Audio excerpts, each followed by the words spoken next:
আসসালামু আলাইকুম প্রিয় শিক্ষার্থীরা, আশা করি তোমরা ভালো আছো। আজকে ৭৬-৭৭ পৃষ্ঠা থেকে তোমাদের জন্য ৪টি অঙ্ক নিয়ে আসছি। একটা একটা আমরা সমাধান করার চেষ্টা করব। দেখো, প্রথমে ৪ নম্বরে দেওয়া আছে ৮টি আম দুইজনকে সমানভাবে ভাগ করে দেওয়া হলে প্রত্যেকে কয়টি করে আম পাবে। দেখো, এখানে ৮টি আম দুইজনকে সমানভাবে ভাগ করে দেওয়া হলো, মানে মোট আম হচ্ছে ৮টা। কয়জনকে দিছে? দুইজনকে। তো এই লাইনটাকে আমরা সাজিয়ে লিখতে পারি দুইজনে আম পায় ৮টি। আমাকে বের করতে বলা হয়েছে প্রত্যেকে কয়টি করে আম পাবে। প্রত্যেকে মানে একজন করে করে কয়টা পাবে। তাই আমরা এখানে লিখলাম একজনে আম পায় ৮ দিয়ে 2কে কী করতে হবে? ভাগ করতে হবে। তো আমরা 2-এর নামাতা পরে 2 একে 2, 2 দুগুণে 4, 3 দুগুণে 6, 4 দুগুণে 8, কত পেয়েছি আমরা? 4টি। অর্থাৎ প্রত্যেকে 4টি করে আম পাবে। উত্তর হতো কত? 4টি। আশা করি অঙ্কটা বুঝতে পেরেছ। 5 নম্বর অঙ্ক সেম। দেখো, 24টি লজেন্স 4 জনকে সমানভাবে ভাগ করে দেওয়া হলে প্রত্যেকে কয়টি করে লজেন্স পাবে। 4 নম্বর অঙ্কে ছিল আমাদের আম, আর এখানে জাস্ট একটা চেঞ্জ করছে, সেটা হচ্ছে কি লজেন্স, আর সংখ্যাগুলো একটু পরিবর্তন করা হয়েছে। এখানে দেখো, মূল কথা হচ্ছে 24টা লজেন্স কয়জনকে দিছে? 4 জনকে। তার মানে 24টা লজেন্স পায় কয়জনে? 4 জনে। এটাকে আমরা সাজিয়ে লিখবো যে কি 4 জনে লজেন্স পেল 24টি, অথবা তোমরা 4 জনের লজেন্স পায়ও লিখতে পারো। 4 জনের লজেন্স পেল 24টি, সুতরাং একজনের লজেন্স পেল 24 দিয়ে 4কে কী করতে হবে? ভাগ করতে হবে। তো আমরা 4-এর নামাতা পড়ছি, 4-এর নামাতা পরে 4 6 24, 6টি বের হয়েছে। তোমরা আশা করি 4-এর নামাতা পারো। তাহলে প্রত্যেকে কয়টি করে লজেন্স পাবে?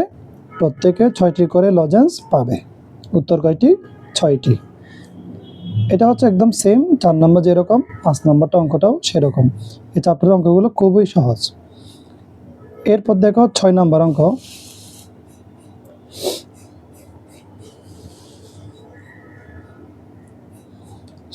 টাকা 3 জনকে সমানভাবে ভাগ করে দিলে প্রত্যেকে কত টাকা করে পাবে।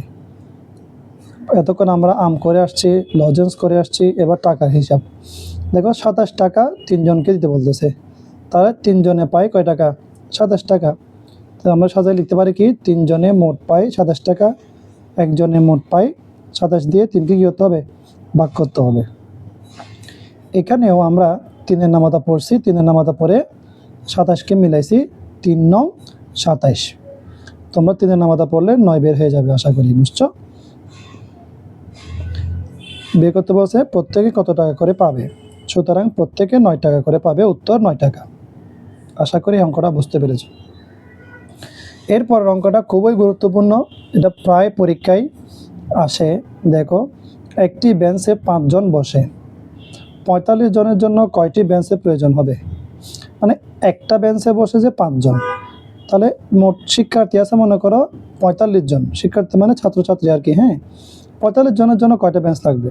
তো আমরা সাজিয়ে লিখতে পারি 5 জন বসে একটি বেঞ্চে। এই লাইন থেকে আমরা সাজিয়ে লিখলাম। সুতরাং 45 জন বসে, 45 দিয়ে 5কে কী করবো? ভাগ করবো, টি বেঞ্চ। তাহলে আমরা এবার 5-এর নামাতা পড়বো। 5 একে 5, 5 দুগুণে 10, 3 5 15, 4 5 20, এভাবে করতে করতে আমরা 5 নং 45-ই মিলবে। কেমন? তাহলে কয়টা বেঞ্চ প্রয়োজন হবে? 9টি বেঞ্চের প্রয়োজন হবে।